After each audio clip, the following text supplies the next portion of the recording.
Welcome back to Biggest Fan Podcast. It's part 2 of your story. Just as anxious about it as ever.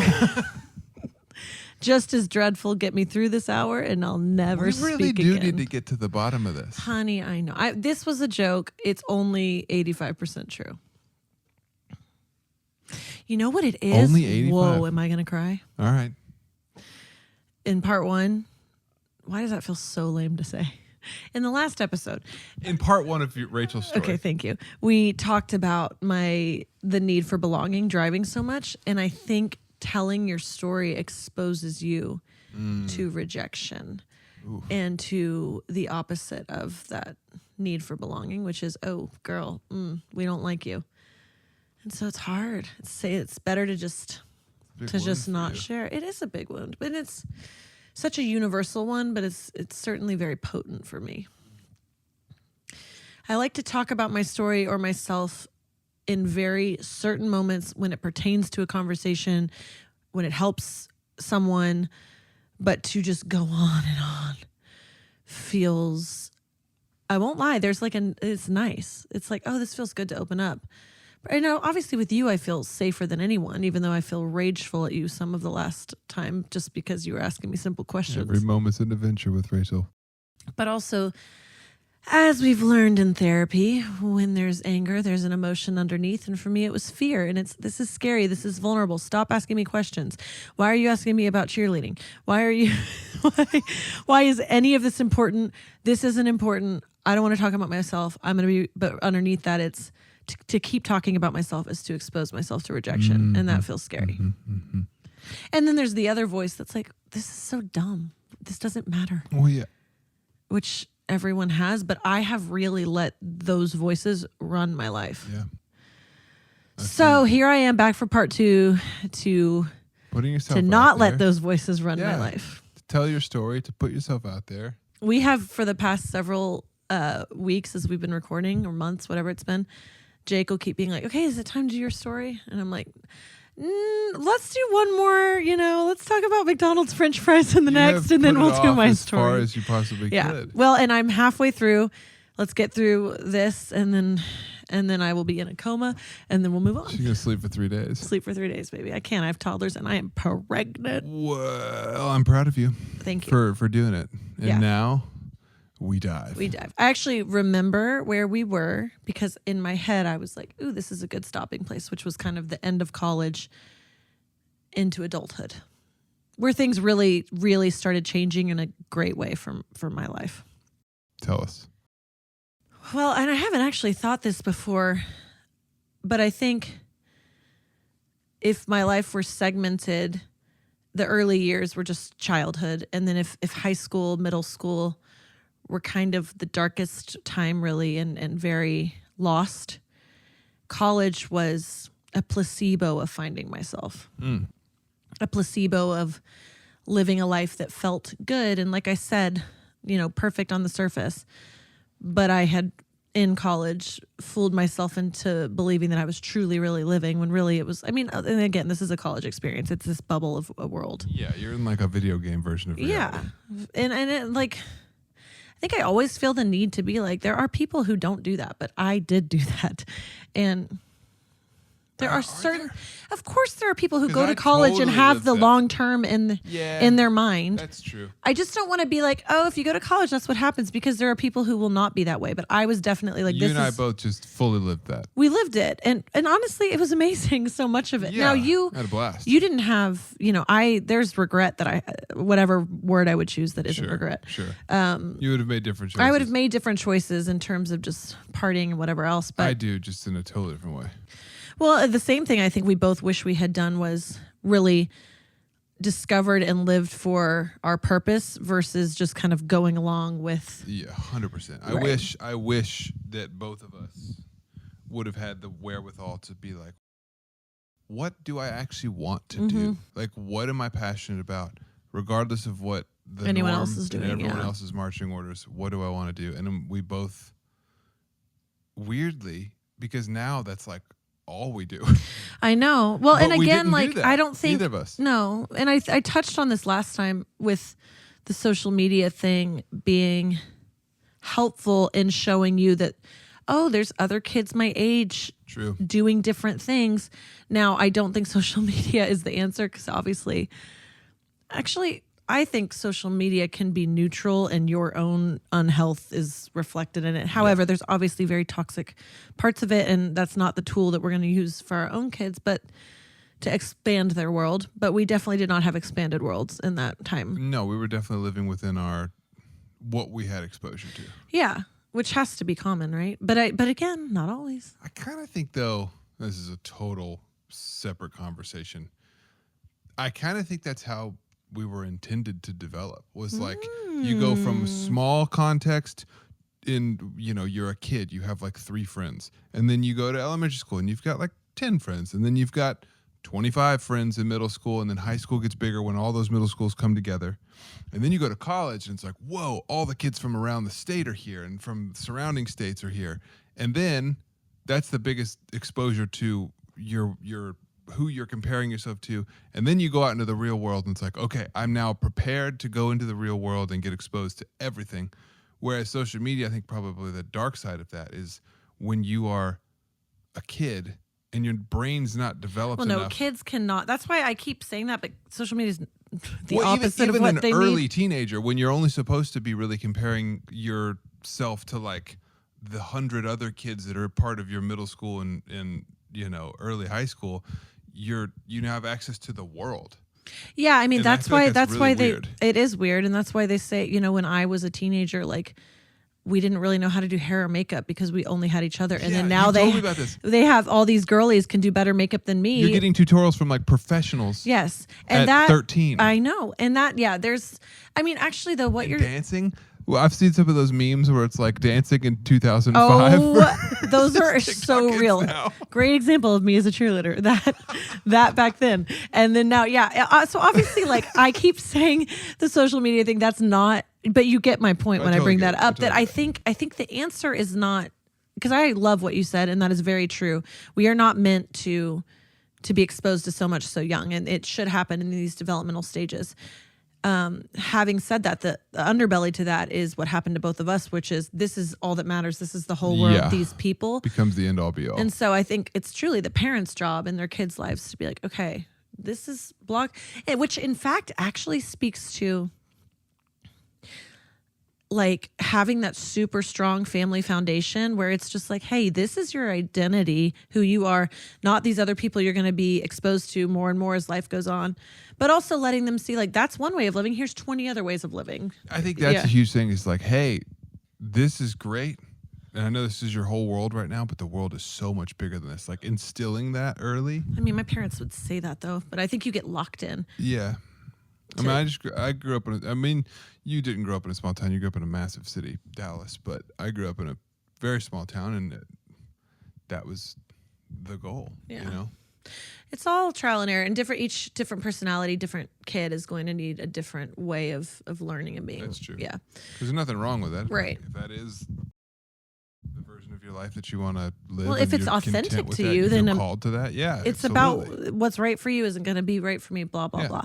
But yeah. Some people would look at our life and they'd be like, I would never want to live that life. Well, duh, because they're living the life they're meant to live. Okay, so college. Oh, yeah. So college was like this placebo of living the life I was meant to live. And then I graduated college. I turned down the job offer to be a reporter for this local news station. Broke their hearts. And I moved back to Dallas. And that is when my waking up process started, because I'll never forget this older friend of mine. She was just a couple years older, but she said to me that summer after I graduated, she was like, oh, are you in the college coma? And I was like, what? And she was like, the first 6 months after you graduate college, you're almost in this coma of like, what is my life? Like what reality's hitting? Wow. And I remember being like, oh no, I think that's coming. Because it was like I graduated May. This was like early July. And because I think it was the 4th of July, it clearly impacted me. And I could feel, at first when you graduate, you're still kind of like, I hadn't gotten a job yet. I was still hanging out with all my college friends and reality hadn't hit, but I could feel it sneaking its fingers in. And the second she said that, it was like, yes, that's what's happening. But it ended up being the best thing that ever happened to me. So yeah, I while that's happening emotionally, I'm starting to kind of be like, okay, so I'm out of my virtual reality college. Now I'm in the real world forever. What is my life? Who am I? I thought I was going to be a news reporter, sports journalist, and I'm not, which is funny because I just now understand football within the past 6 months. And I was like, literally, you went on such a deep dive. But anyway, keep going. well, yeah, that's because my Red Raiders were killing it at football. Rachel, wreck 'em. I've been a football, I played football. I've known about He football. played football, guys. I played some football. But Rachel has never given the slightest care about football at all. I like it on in the background during the fall. Yeah. But then this year, Texas Tech was crushing. And when I tell you that you, by the end of the season, knew more about football than I do. I finally understand. Crazy. She knew about like the draft. She knew about. Oh, I was following along she knew everything. About the portal. I'm telling you, if I have a portal. personal connection to something and I'm passionate about it, I will go to bat for you. I will literally join your army. It was concerning there because you're pregnant, you're not sleeping great. It was I addictive. would roll over and then she'd be like, I'm reading about Texas Tech in the watches of the night. And I was like, you're unwell. You're sick. Unwell. Oh, it broke my heart when we. And then y'all got donkey stomped Okay, in the first can round you of the not? playoffs. Let's talk about the Razorbacks this fall. I don't want to talk about the Razorbacks. Okay, there you go. Fall, Then okay? let's not use the phrase donkey stomp. We just had a rough game, and next season's going to be even better because our coach is great. All of your players are gone. Okay, this is a separate podcast. We're now going to start a sports podcast. Okay, so I am a sports journalist, so I actually was right about that. There's a part of you. So yeah, I realized I didn't want to do that. And I'm also emotionally, not crumbling, but reality's starting to hit and it's feeling a little bit empty. My lifestyle was feeling like, what is life? Who am I? All those existential questions. Yeah. At the same time, I was like, I still wanted to be in the world of production. Acting had not come into my head yet. Film production, so no, understand. Just production in general. I really didn't know. I was like, maybe I'll try and work at a news station in Dallas, which is very hard because Dallas is you don't start there. You start in a small market and move to a bigger market. And I also knew I really didn't want to do that. It was just like, what else am I going to do? And my mom had worked with this one when she was a reporter. Her friend who was also a reporter's husband had started a production company back then in, whatever it was, the 80s, 90s. And she was like, you should try reaching out to him. And so I did. I called and I left a voicemail, and it was a production company, which I didn't really know what that was at all at that point. I just knew it was in the TV film world, not like movies, just like local stuff. But I knew it was a very big company. It was the biggest production company in the Southwest. So I was like, okay, cool. This feels like maybe there's something in this world that could work for me. So I called him. I left him a voicemail in June. And I remember, this must have been very early June. I get a call back like 3 weeks later. And I don't really remember if I'm kind of looking around. I wanted to work, but I wasn't like, oh my gosh, I'm stressed about it. But he calls me back and has me come in, and I will never forget. He said to me, you always follow up. Like, you didn't follow up with me, and I almost didn't call you back. But I did call you back because, he knew my mom, and I that stuck with me so hard. And you know how I follow up now. Yeah. Like, you're relentless. He was just like, I was, and I just loved I remember it just stuck with me. He was very kind about it, but he was just like, always follow up. So because your mom, he calls you back. Yes. He remembered my mom, and he was just like, I'm just going to meet with her. He's the kind of person who he loves helping people. So it was just like, I'm going to meet with anyone and everyone. And certainly if there's a personal connection, which there was, because my mom had been friends with his wife. And so we meet, and it was great. I mean, it was he's the owner of the company. So it's not like I was interviewing for the job. We were just getting to know each other, and I kind of told him my story. And he didn't have any openings except for a receptionist at the front desk. And he was like, you can start there, but I'm going to take you under my wing, and I want you. And I told him I was a writer. And I remember he was like, okay, everyone's a writer. Like, I could see it in his attitude. And he later told me that he had felt that way. And so he was like, let's just you can have this job. That way you're making money. It's an intro to the company, and I'll take you under my wing. And that's what happened. So Pause. That's interesting, though, that you said I'm a writer, because earlier you kind of didn't identify. Well, but remember my journalism major. So all through college, I would write papers, and I was getting. So in college, you started to identify more like, okay, I'm really good at this. I'm a writer. I knew I was good because, I'd write a paper, and in front of the 500 person room, they'd choose mine to read out loud, like that kind of thing. And so it was like, okay, I mean, maybe just stuff. I clearly, I wrote for the newspaper for for one of my classes, I had to write for the newspaper for a little chunk of time. So I knew I could do it and I was going to use it to my advantage, but I wasn't like, I wasn't, romantic about it. Yeah, but that's just okay, I got it. I'm just saying that's an interesting flag to fly when you're in an interview, when it's like, it's just something that you're like, oh yeah, I do that, but whatever. That's to my parents' credit. And I didn't appreciate it at this point. They over and over my whole life were like, this will serve you. This is a gift you have, and not everyone can do it. And so you need to utilize this. And, probably my Achilles. So glad they did. But the devil's advocate inside me, maybe that's half the reason why I rejected it for so long. But I never always wrote because my major and also, I knew I could do it. So yeah, and you're ghostwriting for all your friends. That was a thrill. Will she get expelled? Well, that's a little bit of an acting too. I'm like, I am this person today. Honestly, wow, yeah. Writing like their sob story to get them into college. So I think I wrote a guy friends too. So I was writing as a male. Pretty sure. It all blurs. The thespian. Is there a degree about to get rescinded? Like I don't even name them. We saw your niche podcast and we've taken their degree away. So yeah, I told him I could write. So basically, I started. I feel like I started I did start right before the 4th of July, because I remember it was this wake up call. It was the week of the 4th, and I wanted to go at it, and I did. I think I did go to like a lake house with my friends, but it was like, oh, but you have to be back for work on Monday, and I was like, whoa. This is tough. Was this the 4th of July where she said you're in the college coma? Same one? Same moment. Some significant 4th of July. Yes, clearly. And I'm remembering specificities. But it was this crazy awakening of like just starting that grind that, okay, yeah, you go out of town for the weekend, but then you got to be at work at 8 a.m. on Monday. It's a shock for us all, isn't it? But particularly when you're working something you don't want to do, which I would not say this about this job at this point. This job was an incredible, not only opportunity, it was a really cool company, is a really cool company, but also it allowed me to actually get in touch with what I wanted to do.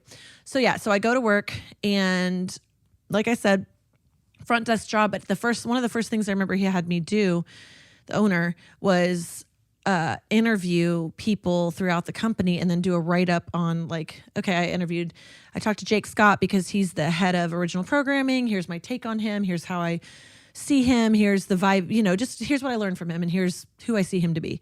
So I did that with like 4 or 5 different people. And I remember he called me into his office and he was like, you are a writer. Whoa, you can write. He's like, you've got this guy nailed. And I was like, So was this like he was testing? I think a little bit. I think he was trying to see like, listen, when you have the kind of company, you can't, he gave me a receptionist job, but it was like, am I going to hire you on to more? And right. So yeah, I guess it was, he never said that to me, but it was definitely like, he just wanted to see if you could actually write, or he was just, but he didn't hire me to be what I ended up getting hired to do is it's not just writing. Well, I'll get into it. But yeah, he just wanted to get to know me as a person and what I could do and what I was actually about. And so that very quickly, that was July. I started doing that. He gave me other little things like that to do.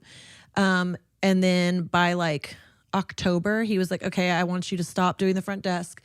Come start this internship program with the original programming department, which was like, they did a ton of like HGTV shows, and the first show that I worked on, I believe the first show that I worked on was about plane crash survivors. So I had to find plane crash survivors and get them to talk to me and interview them, and then say, do you want to be a part of this show? It was a docuseries for, I think, biography, something like that. And yeah, so I just dove head first. And the internship then led to me getting hired on as a producer.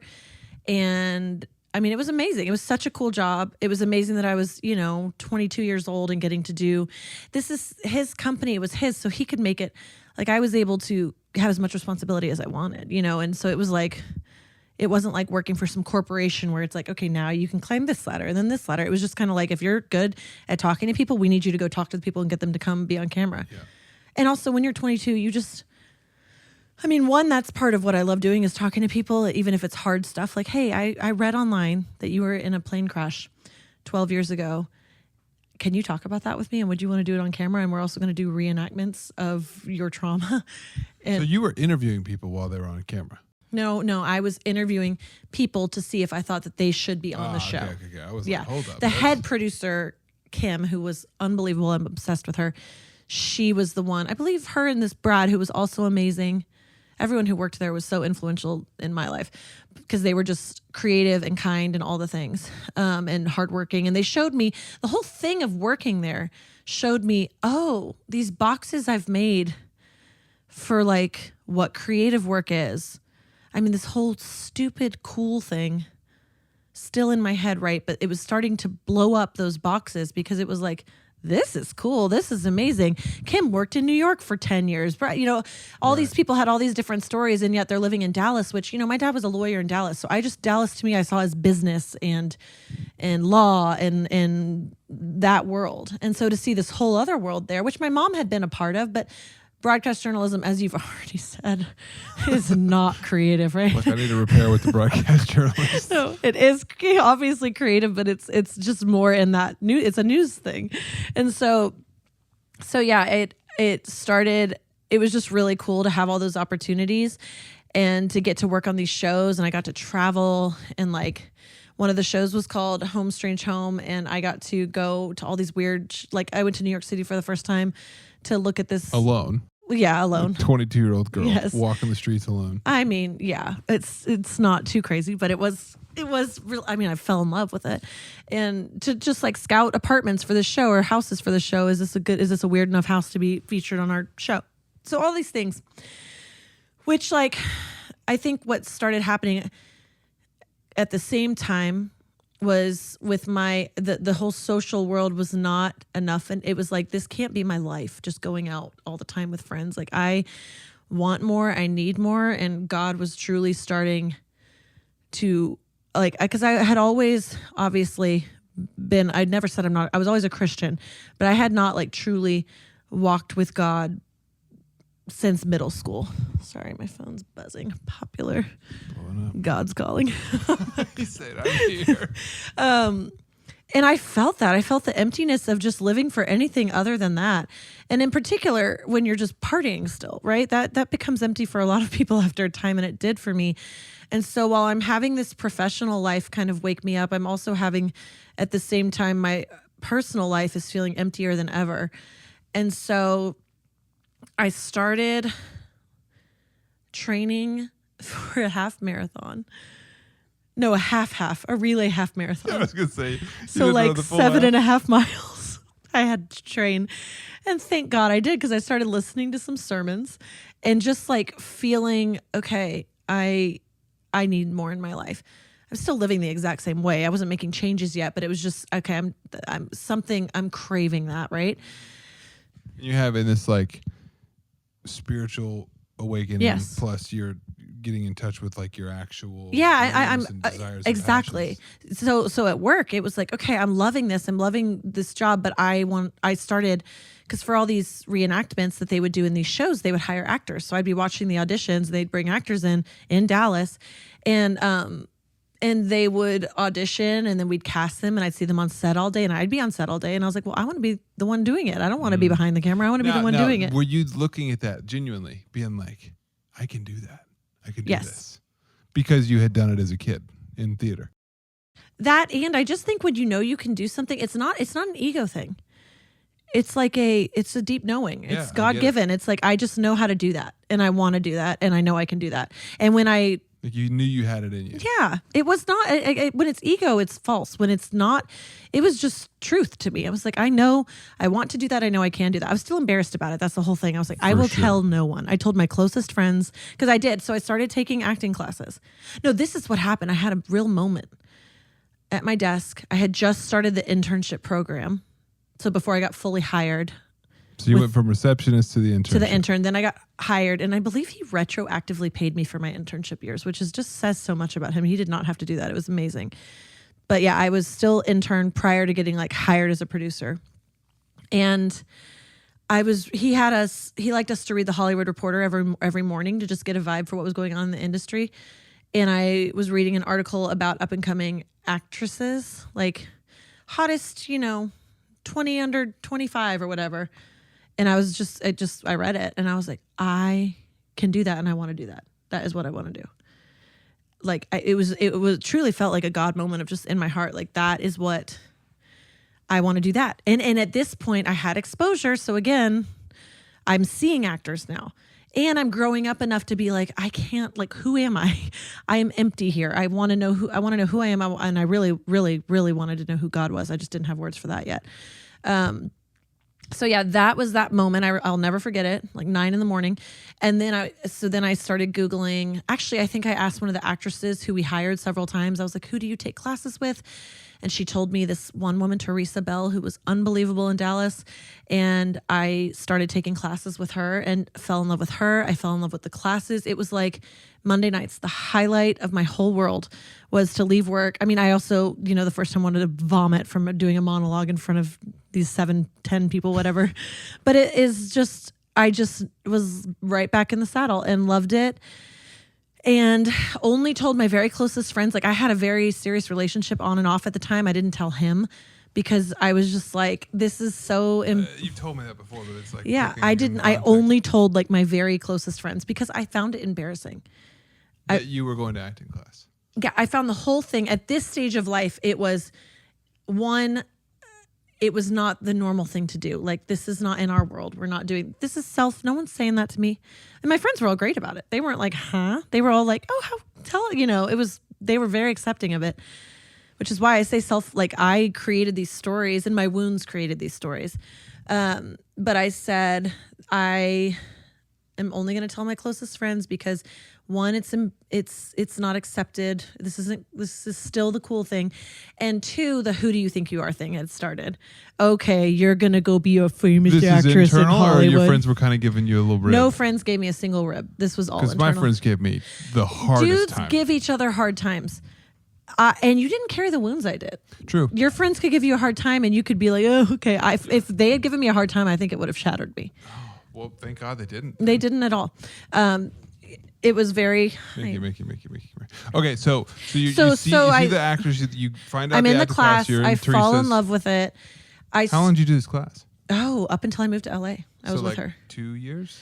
I started year and a half ish, a year and a half, 2 years, and through that I got an agent because one of the friends, my friend Sarah in class, she was like me. She was picking it back up, and she got an agent, and I signed with her agency. I booked like one of the first things I went out for a commercial, Macaroni Grill, and I was a waitress, and I was like, I'm doing it, baby. I am living the dream, and it became very clear to me very quickly that I was going to move to LA.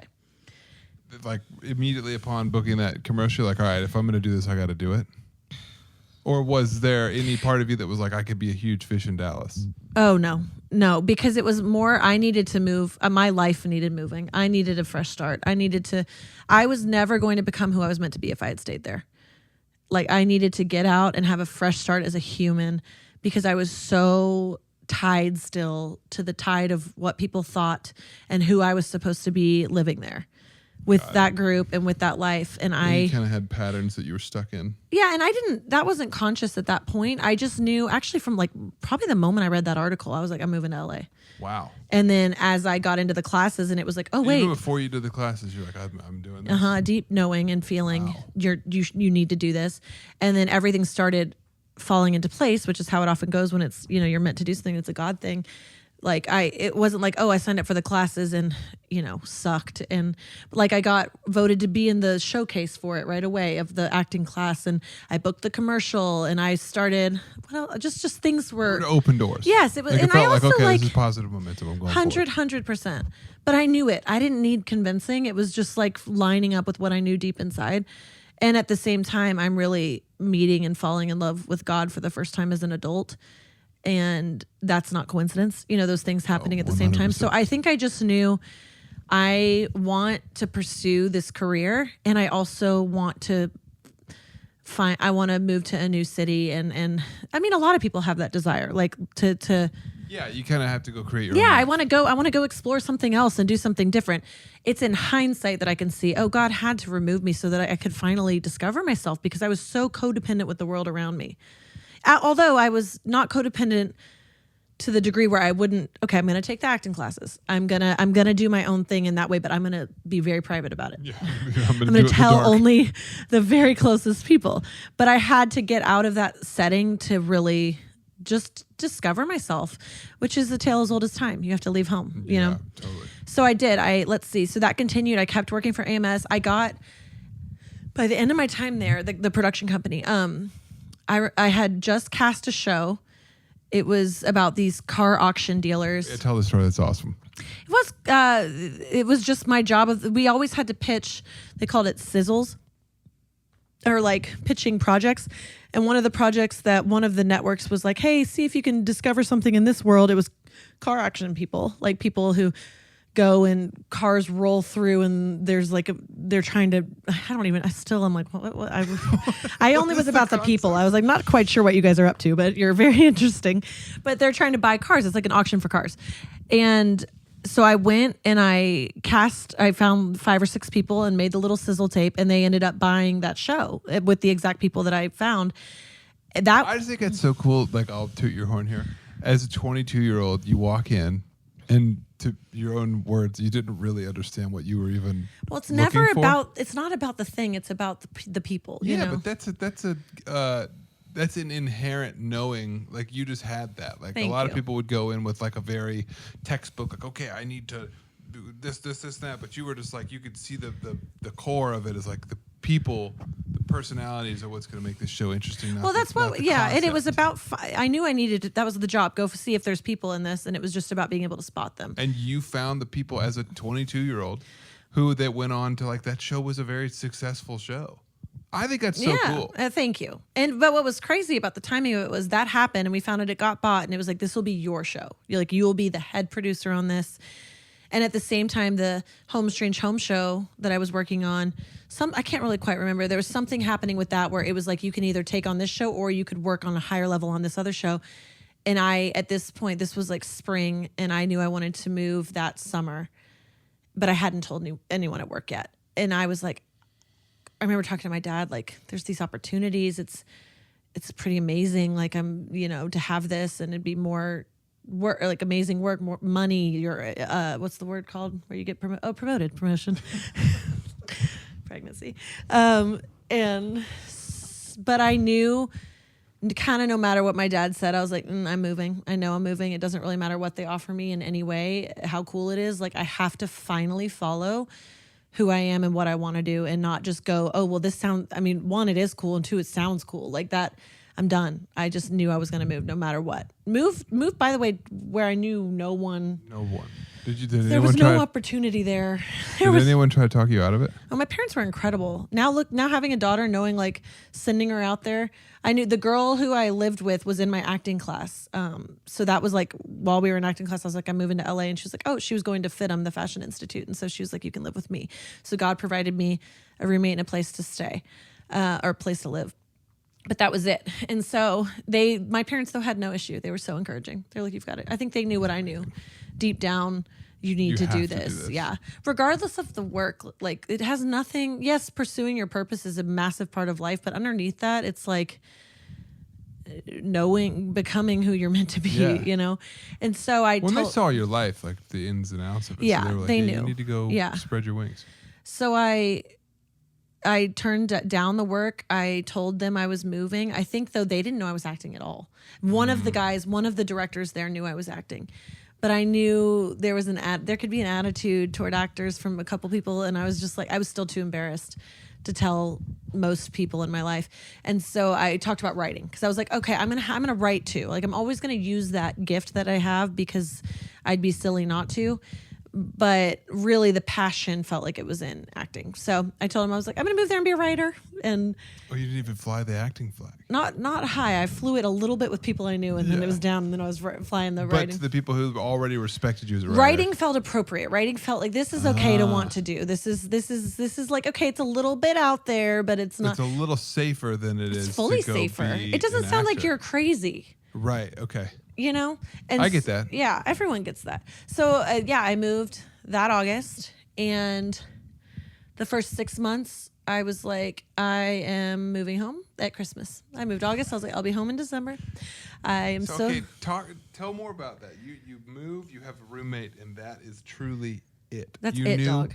Nobody. I knew nobody. Moving to LA. I had no job. Second biggest city My in America. parents said, we will help you with your rent, because they sent both my sisters to grad school. So they were like, okay, we'll help you if you need it as your grad school, which, I mean, that's incredible. And it is how I, until I got work pretty quickly, but still it obviously helped me immensely for the first year. Because I got... was it terrifying? Like, do you remember how you felt? Yeah, I was so excited. So excited. I think, though, that was the first time in my life that after my parents left and the dust settled, before I met people, that I felt loneliness. And I really had God, though. Because at this point, like, God had fully started transforming my life. Like, I wasn't drinking at all. I was like changing fully as a human, which is so much easier to do in a new place, right? You're not having to like, I mean, I was talking to people about it back home, but it was just like, obviously I could live a whole new life there, which I did. I never went back. Like I never lived like that again. And so my whole life transformed. I was done with the partying. I was like, every morning up in the Bible for like 2 hours, just like alone. 2 hours. I'm not kidding. Probably more. Also reading like 4 different Christian nonfiction books at the same time, like just the whole thing. And it was so pure and so beautiful. And at the same time, it was still hard to be there because I also still had a lot of my old life in me where I was like, wait, I'm like, who am I going to be? I don't know how to be friends with like, who are my friends in this season if I'm this new person? And I started going to church right away, but I'm always in a new setting slow. I'm not the girl who's like you will just walk up and be like, yo, I'm Jake. Want to live with me? And I'm like, I will not talk to people for a year. Yet if I'm also very open with the people once I do start talking, but at like church, I did not make any friends. I just sat alone and I went home because I wanted to. Surprising because you make friends like I don't like forced settings. I don't want to have to be like, let me join a small group or let me like, oh, hey, I'm new to town. It's got to be authentic. And I was really happy. Though I was lonely, I would rather have been alone and been able to fully live as myself than have to go do like coffees and stuff, which I did do a few to get to know people. But the craziest thing, this is what happened. So back to that Macaroni Grill commercial. Come on. There was a guy named Barrett who I met in Dallas when we were auditioning. And at the callback is when you do an audition and then they ask like however many people back to audition again. You get called back. So I was at the callback before I booked it. And I was chatting with this guy named Barrett just in the waiting room. And that was it. Didn't think about it again. This was a year later. And I was meeting, my dad had a friend whose son was an actor there. Successful actor in LA. So I got dinner with he and his girlfriend to like pick their brains about pursuing acting. And they were like, just great, talking to me, answering my questions. And then they were like, hey, we have another like young friend who just moved here and he's an actor too. And actually he's from Texas too, which these people were from Texas. And in walks Barrett. And I was like, wait, we were in a callback together. And then at the end of it, he ended up being like, you're a Christian, aren't you? And I was like, yes. He was like, okay, I want to invite you to this small group called Artists LA. And I was like, okay, I have no friends. And normally I would truly Jesus and friends, I'll be there. Yeah. All I have is Jesus right now and I could use a friend. But normally I would say no to that, but something in me was like, no, say yeah. Just because you know me. Finicky girl. Like actually it is truly a miracle of God that you showed up. I know. That is the last thing you would ever do. Yes.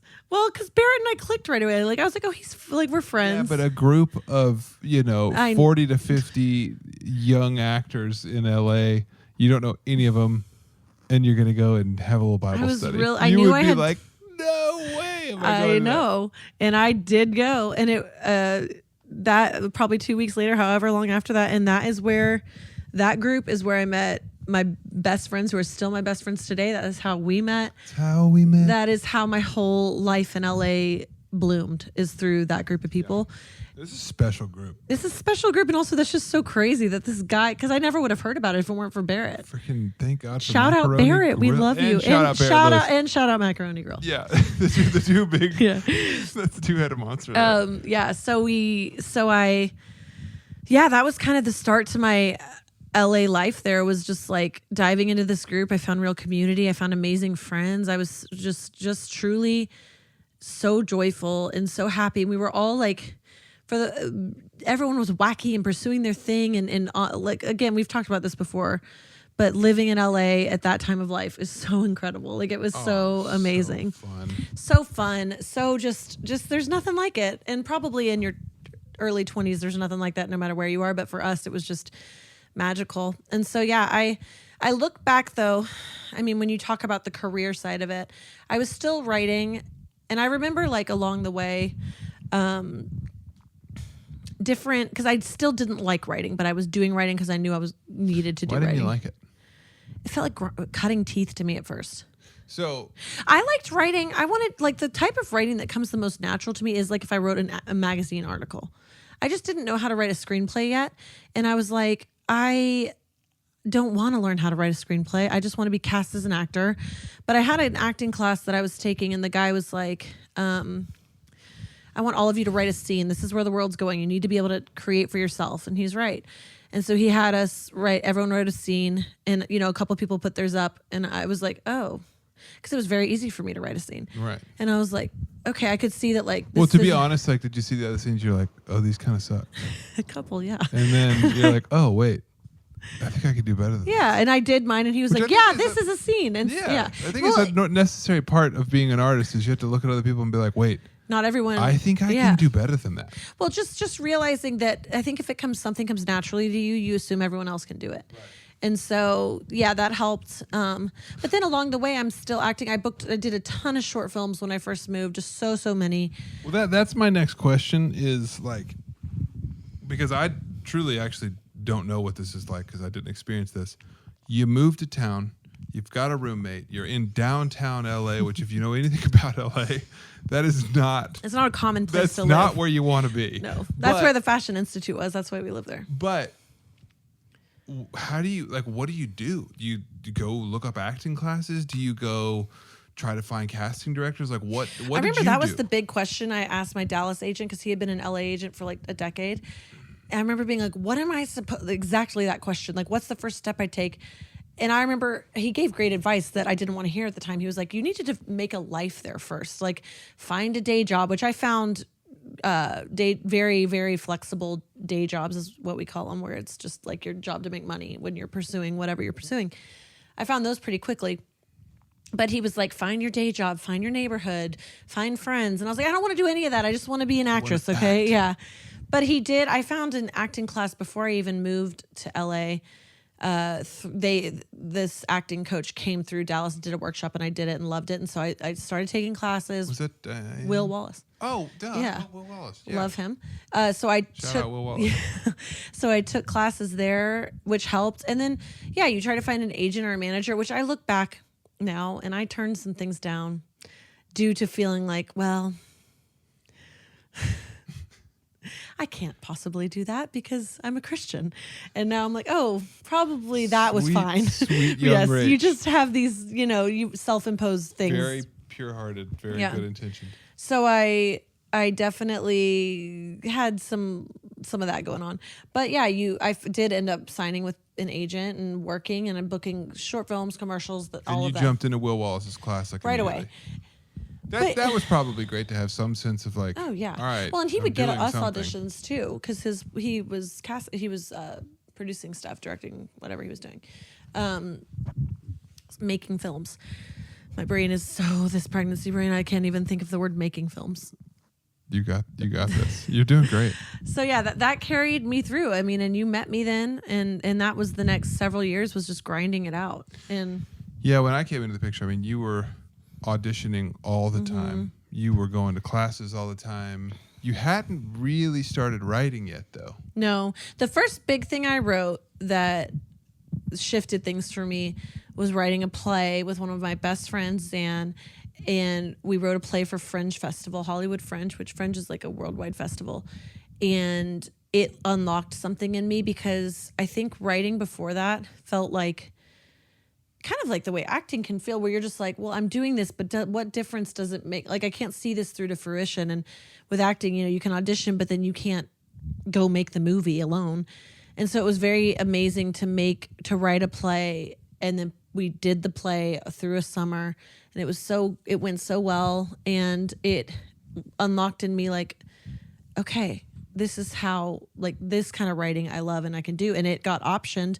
A producer came, one of my friends, and who I had known of and like hadn't worked with her, but she's like a friend of a friend of a. You just invite everyone you know. Yeah. And she had done like a workshop, and I had taken the workshop, and I just loved her, and I invited her, and she ended up optioning the rights to the play to make it into a movie. And so it was like, oh wow, which for the layman, that's basically like, hey, I'm going to buy the script. Buy the rights to the script, and then in the contract she hired Zan and I to write the movie. This is a big deal. Yeah, for a writer. It was a huge deal. Just for people who don't have the context. Totally. Like, this is a big moment of like, oh wow, this is actually going to turn into something. Yeah, exactly. And then what's crazy about the timing is that summer of 2019 is when we did the play, and then we did all the contract stuff and started working on it fall of 2019, and then COVID obviously hit in March of 2020, and that just really truly turned life upside down for LA. Oh yeah, well, for everybody, but also hugely in LA. Gosh, yes, everybody, but the industry. LA went through COVID. It went through 2 strikes: the writer's strike, the actor's strike. It went through fires. Things are shifting very much for the industry. And in that same season, I became a mom for the first time. Yeah. And so I don't want you to glaze over. Go ahead. Too much. Well, because even going back before the play and before Fringe, like, you were booking stuff. You were doing short films. Yes. You're doing commercials. You're doing all kinds of Yes. I feel like we kind of glazed over that. Yeah, I mean, I just loved all of it, but I think. And that kind of takes us to today, which we left LA now a year and a half ago. And so it's more than that now. That's crazy. But, I think where I am, I still am working on films kind of all the time. Yeah. When you really started, I mean, you wrote a short film in 2018? Yeah, I started before the play with Sian. I did start writing short films, but it was like I always wanted the collaborate. That's why the play helped me so much, because I'd write the short films, but then I was like, I don't want to do this. Like, some people will write the short film and then produce it, direct, do everything themselves. I really wanted to do it with a team, and so the play was amazing because we had a team, and so, but then after the play, obviously we did write the script. Like, we've done a million drafts of that script. It's been on the shelf for a while now, but you never know when things will shift. But it opened the world to me, where I was like, oh, I know how to write movies now. And so I've written a few, and you just keep going. The writing is always there, right? The writing causes me no stress, because I'm like, I can write as a 95-year-old. I can write as a 70-year-old. I can write as a 30-year-old. You can write as a young mom with babies. Exactly, which is what I have done throughout the past 4.5 years of being a parent.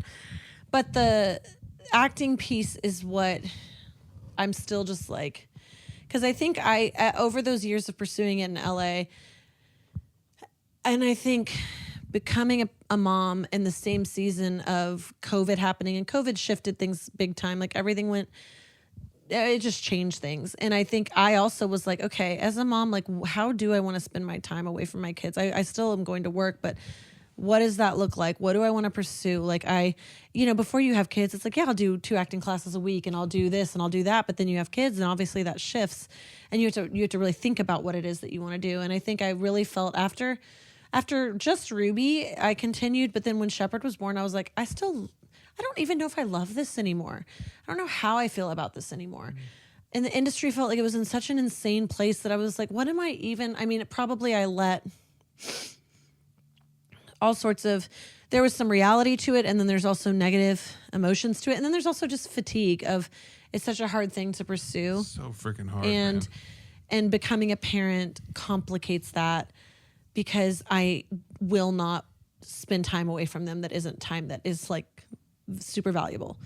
or you get how would I say that? Like if I'm going to be away from them working, it needs to be worth it and not just like throwing stuff at the wall to see what sticks. Which, I mean, that's also a nuanced conversation because it's like that is how you determine what's worth it. That's how you find things is you have to. Yes, but at this point, I had been pursuing it long enough to where it was like I need a break too. I need a break to like reset. So and at the same time, the industry was on these weird breaks. COVID, everything shut down. Strikes that shut down. I'm pregnant. I can't work. So I had forced breaks. I will say though, to your credit, when you got pregnant, you were like, you know what? I don't have just unlimited time. This was after Ruby was born. Yeah, I know what you're gonna say. And you decided like right after Ruby was born, because obviously newborn haze is insane. And this is also kind of, I want to put a pin in that conversation and go back a little bit, because I feel like in our time together, I met you. And you were kind of like, you always knew like writing was going to be a thing. You're like, yeah, I'm going to write one day. I'm going to write one day. I'm going to write one day. You always would kind of push it off. You jumped on my parents' bandwagon pretty quick of trying to force me to write. And I get it because I feel like it's funny as you're telling the story. I was thinking like, you were such an advocate of me pursuing my own music and not just writing for other people. Yeah. And I was such an advocate of like, do you realize how good of a writer you are? How talented you are at this? Like, I know that there's a little bit of resistance to it, but you take back control of like being at the whim of a casting director all the time. Well, in the auditions, you don't control half of what I was going out for. I'm like, I don't want to. Yeah, I don't care about this thing, like, how is this or it's badly written or whatever. Yeah. And so like I was just so happy that you've finally. I think it was like 2019 when you wrote the play. The short film before the play. You were kind of like, all right, I'm going to do it. And I was like. Yeah. But I know with you, I can't talk about anything. So I'm like, okay, I just have to kind of do a thing. And then kind of fast forwarding, you wrote the play. It was like such an eye-opening thing. There was so much momentum around the play. It was definitely like it was very popular amongst the festival. And people were like, oh my gosh, this is incredible. Like, da-da-da-da. And then it gets optioned. And we're like, oh, this is amazing. And then obviously COVID, all the roadblocks and stuff like that. But then I was just so inspired by you in newborn days when Ruby was born that you were like, you know what? I don't have unlimited time in my day, but I can dedicate 30 minutes a day. At least. It was minimum. At least to write. And you did it, and you ended up writing an entire feature in 30-minute chunks. And sometimes it turned into more, obviously. But, like, I just think that's such a cool story and testament to just, like, if you just put your head down and put in the work. I didn't get that. You know what? I got that from some book. I think it was Elizabeth Gilbert, Big Magic. I think she talks about she showed up every day. It was her. I think it was her in that book. And it was one of those things where it was like, boom, you need to do that. And so I do think that that's very powerful. I need to get back on that. And you got so much done. Yeah. I mean, with our first child and our lives were I look back, I'm like, that was way easier. You're shocked more, but I did have more time than I have now. But yeah. I think that's the truth. So I think that's where like writing, I have something I've literally started it, gotten to page 40 or 50, scrapped it, and now I'm starting it again. I'm probably on page 20 and I'm like, is this right? It feels very important. It feels like an idea that feels very significant to me in a way that the other one that I wrote and then another idea I have are just like, oh, I love that idea. This one feels personal, which is making it way harder to write. But I'm like, We're seeing a pattern here.